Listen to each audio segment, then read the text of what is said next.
Hello नमस्कार दोस्तों, आप सब लोग कैसे हैं। मैं तो बहुत अच्छी हूँ और आज इस वीडियो के साथ मैं आप सबके लिए क्या लेके आ रही हूँ। आज का हमारा टॉपिक होने वाला है ध्यान और सबसे इम्पॉर्टेंटली विपස්සना। अभी मैं रिसेंटली विपස්සना का 10 डेज़ का कोर्स करके आ रही हूँ। यस, एंड इस 10 दिन के कोर्स में मैंने बहुत कुछ सीखा है क्योंकि इस कोर्स में मैंने सेवा भी की है पहली बार। Yes, I worked as a Dhamma sevak in this particular Vipassana course which I did in Himachal Pradesh, Dharamshala Vipassana centre. और मेरे पास आपको बताने के लिए बहुत बहुत सारी एक्साइटिंग चीज़ें हैं। जैसा कि आप सब लोग जानते ही हैं, ध्यान तो उत्तम पद्धति है अपने तन और मन को स्वस्थ, शुद्ध और परफेक्ट रखने के लिए। कम सोचिए, हल्का जिए और खुश रहिए, है ना। यही हम ध्यान में सीखते हैं।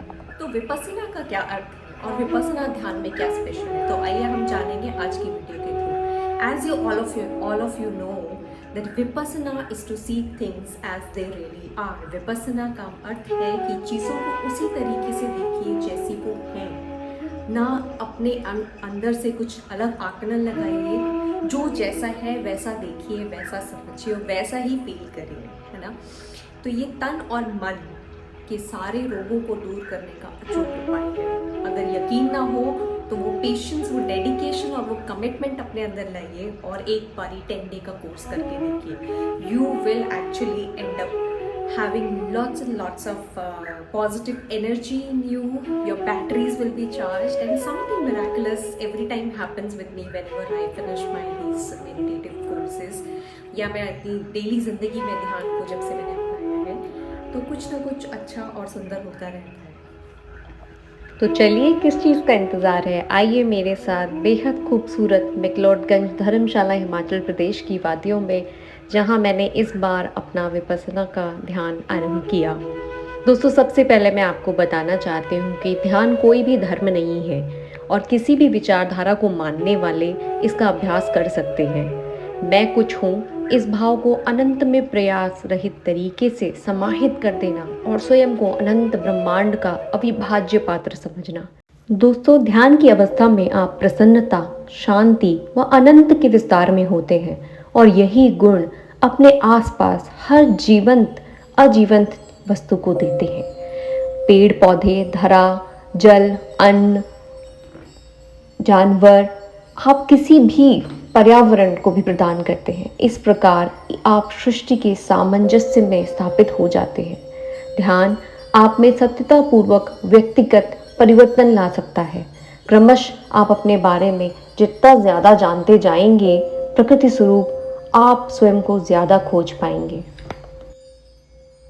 विपස්සना का अर्थ है देखना और फिर लौट कर देखना।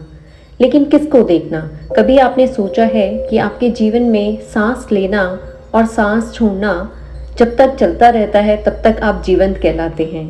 तो हम विपස්සना मेडिटेशन में सांस के आने जाने पर ध्यान लगाते हैं। पहले 3 दिन इसी को समर्पित होते हैं कि सांस आपकी नाक के छिद्रों से अंदर आ रही है और फिर बाहर जा रही है। इसको महसूस करना होता है। परंतु इस स्थिति को प्राप्त करने के लिए और इस पे अपना पूरा ध्यान केंद्रित करने के लिए आप अपनी मनोस्थिति ज़रूर बनाएं और तैयार होएं। बीच बीच में एस.एन. गोयनका जी आपको बार बार रिमाइंड कराते रहेंगे कि हताश ना हो, निराश ना हो, सफलता ज़रूर प्राप्त होगी। आपको उनकी audio cassettes and audio messages के द्वारा बहुत ढेर सारा मोटिवेशन मिलने वाला है, जो आपको बार बार आपके हर क्वेरी और क्वेश्चन को ओवररूल करता जाएगा और आपके पास सारे आंसर्स आते जाएंगे और आप समझेंगे कि जो आप कर रहे हैं सही कर रहे हैं, कितना सही कर रहे हैं, कहाँ इम्प्रूवमेंट की ज़रूरत है। और डेली दोस्तों इवनिंग के टाइम पे 7 to 8 एस.एन. गोयनका जी का डिस्कोर्स होता है। उसको आप बिल्कुल मिस मत करिए। ये हर लैंग्वेज में प्रोवाइडेड होता है, हर हॉल में इसकी अरेंजमेंट हो जाती है और आप इसको ज़रूर अटेंड करिए, क्योंकि ये आपको डेली जो आपने प्रैक्टिस किया हर दिन उसके बारे में और मदद करेगा और नेक्स्ट डे आपको क्या करना है मॉर्निंग में उठ के उसके लिए प्रिपेयर करेगा एडवांस में।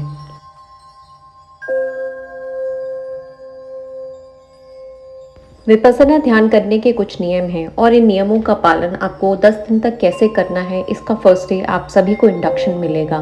आप सभी को एक ग्रुप क्लास में बुला के पूर्ण तरीके से समझाया जाएगा कि आपको अगले 10 दिन क्या करना है, कैसे करना है, और आर्य मौन का पालन करना है, नोबल साइलेंस मेंटेन करके रखनी है, एक दूसरे से बातें नहीं करनी है। ये देखिए, ये हमारे धर्मशाला मैक्लोडगंज के फीमेल साइड के रेजिडेंसेस हैं। यहाँ पे आपके जो रूम्स होते हैं उनमें एक आपके लिए बेड का अरेंजमेंट होता है, और कहीं कहीं शेयर्ड वॉशरूम्स होते हैं, और कहीं कहीं आपके रूम के साथ ही अटैच टॉयलेट बाथरूम होते हैं। मेजरली जो ओल्ड लोग हैं धर्मशाला में, उनको अटैच टॉयलेट बाथरूम्स मिलते हैं। अदरवाइज़ आपको geysers, water arrangement and all blankets, pillows, all basic arrangements आपको मिलेंगे। And this is me experiencing the Dhamma Seva first time. It was a big learning experience for me. निस्वार्थ सेवा धम्म पथ पर चलने और आगे बढ़ने के लिए उसका एक बहुत ही महत्वपूर्ण अंग है। लेकिन यहाँ पे भी धम्म सेवकों के लिए एक आचार संहिता होती है जिसका आपको पूर्ण रूप से पालन करना होता है। सारे नियम और डिसिप्लिन, अनुशासन मेंटेन करने के लिए जो भी 10 दिन के लिए आप सबको फॉलो करना होता है, हर जगह आपके लिए ढेर सारी रीडिंग मटेरियल होता है जो आप आराम से पढ़ सकते हैं। फर्स्ट डे अगले 10 दिन तक कोर्स, टाइम टेबल, सब कुछ आपको हर जगह ऑटोमेटिकली मिलेगा। आपको किसी से बात करने की कोई ज़रूरत नहीं पड़ेगी। और दोस्तों, आपको पंचशील का भी पालन करना होता है। किसी भी प्रकार की हिंसा से विरक्त रहना है, चोरी नहीं करनी है, व्यभिचार से विरत रहना है। स्त्री पुरुषों के कैंपस अलग अलग होते हैं।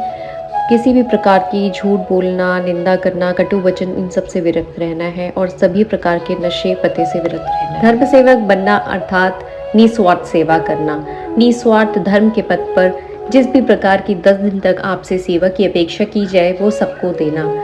ये आपके अंदर ढेर सारा पेशेंस बनाती है। बड़े बड़े लीडरशिप मैनेजमेंट लेसन्स फेल हो जाते हैं इसके आगे, जब आपको रियल टाइम सिचुएशंस को हैंडल करना होता है, क्योंकि आपको पता है हर रूम में कुछ ना कुछ हो रहा है। किसी को कैंपस छोड़ के भागना है बिकॉज कोई मेडिटेशन नहीं कर पा रहा है, किसी को हेल्थ इश्यूज़ हो रहे हैं, किसी को और कोई प्रॉब्लम्स हैं, किसी के इमोशनल डिस्ट्रेसेस हैं। आपको डाइनिंग हॉल में सेवा देनी है, लोगों के खाना खाने के बाद खाना खाना है, सफाई करनी है किचन की, धम्मा हॉल रेडी रखना है, मेक श्योर करना है हर कोई मेडिटेशन करने आ रहा है, मेडिटेशन हॉल में आचार्य जी को सपोर्ट करना है। किचन की सर्विसेज भी एट टाइम्स आपको कभी ना कभी किसी न किसी सिचुएशन में हेल्प करने की ज़रूरत पड़ सकती है। हालांकि वहाँ पे कुक्स अवेलेबल होते हैं, बट फिर भी आपको मेक श्योर करना होता है कि आप हर तरह की सेवा करने के लिए फ्लेक्सिबल हैं, मेंटली रेडी हैं, और अपने लिए भी ध्यान का समय निकालने के लिए रेडी हैं। मेरे लिए दोस्तों सबसे बड़ी चैलेंजिंग सिचुएशन ये होती थी कि धर्मशाला में मॉर्निंग में 4 बजे इतने सारे जानवरों की हाउलिंग की आवाज़ आती थी, एंड मुझे अकेले उठ के, मेरे साथ मेरी सहसेविका रितिका भी थी, हम दोनों को उठ के सुबह 4 बजे ठंड में बारिश में घंटी बजानी होती थी, एंड हमें हर तरीके के जानवरों की आवाज़ आती थी। तो थोड़ा सा उस समय डर लगता था, परंतु सेवा का हिस्सा था तो करना ही था, और करते हुए बहुत मज़ा आया। ढेर सारे दोस्त बने। लास्ट डे आपको अलाउड होता है, आप सबसे बात कर सकते हैं, अपने एक्सपीरियंसेस शेयर कर सकते हैं, आपको कैसा फील हुआ। हालांकि आप अपना मेडिटेशन 10 दिन का फिनिश करने के बाद एक दूसरे को टच नहीं कर सकते, because there is an energy exchange, और हर एक की एनर्जी अपने लेवल की होती है। But I really loved doing all the services in office, handling the admin department, kitchen department, Dhamma hall department, helping everybody, सबको हेल्प करके, सबकी जीवन की सिचुएशन सुन के, समझ के, और जीवन के बारे में समझ में आता है, ह्यूमन साइकोलॉजी के बारे में समझ में आता है, how all of us are in some of the other problems, but सब बाहर से बहुत सुंदर अच्छे लगते हैं, अंदर सबके कुछ ना कुछ चल रहा है जिसको हर किसी ने सॉर्ट आउट करना है, चाहे वो छोटी से छोटी चीज़ हो या जीवन की बड़ी से बड़ी चीज़ हो। और सबसे इम्पॉर्टेंट चीज़, आप मोबाइल फ़ोन्स बिल्कुल यूज़ नहीं कर सकते। Mobile phones are not allowed. ये मेरी डे 1 और लास्ट डे की शूट की हुई फ़ोटोज़ और वीडियोज़ है। जहाँ पर भी आप हम में से किसी को भी बात करते हुए देख रहे हैं, तो ये या तो इंडक्शन डे का है या डे क्लोजर का है। उससे पहले आप आर्य मौन व्रत में रहते हैं, आप इशारों से भी बात नहीं कर सकते, आपके मोबाइल फ़ोन्स आप नहीं ले जा सकते। You can not carry any reading और writing material with you, because this is the time ज़िंदगी में जो आप अपने को दे रहे हैं, अपने साथ स्पेंड करते हैं, अपने साथ जी रहे हैं। पूरी ज़िंदगी में आपके पास ऐसा कितना समय होता है जो सिर्फ आप अपने खुद के लिए देते हैं, अपनी सांस को ऑब्जर्व करते हैं, अपने आप के बारे में जानते हैं, अपने आप के बारे में सच्चाई जानते हैं, अपने आप पे काम करते हैं, है ना। तो इस ब्यूटीफुल टाइम को एंजॉय करिए, अपने साथ self time, self love, me time हम लोग बोलते हैं, इतने सारे सेशंस एंड ये सब होते हैं, but let's actually practice it, let's actually make the best out of this time. May all be happy, भवतु सब मंगलम। एंड प्लीज़ अपनी लाइफ में ध्यान को, मेडिटेशन को जगह दीजिए। नहीं आता तो सीखिए, जो लोग सीख चुके हैं उनसे सीखिए या सही जगह जाके सीखिए, पर एक बार इस चीज़ को ज़रूर एक्सपीरियंस कीजिए। मेरा मेन मकसद इसको हिंदी में बनाने का यही था कि ये दूर से दूर और हम सब भारतीयों को पहुँचे और सबके जीवन में लाभ आए, इससे सबके जीवन में बेनिफिट्स आए, सब इसको समझें कि मेडिटेशन हमारी मेंटल हेल्थ और फिज़िकल हेल्थ को हेल्दी रखने का कितना इम्पॉर्टेंट हिस्सा है, अपने को समझने का कितना इम्पॉर्टेंट जीवन का ये बहुत महत्वपूर्ण अंग है। प्लीज़ प्लीज़ इसको प्रैक्टिस कीजिए। May all learn to be in equanimity, सब समता भाव में रहें।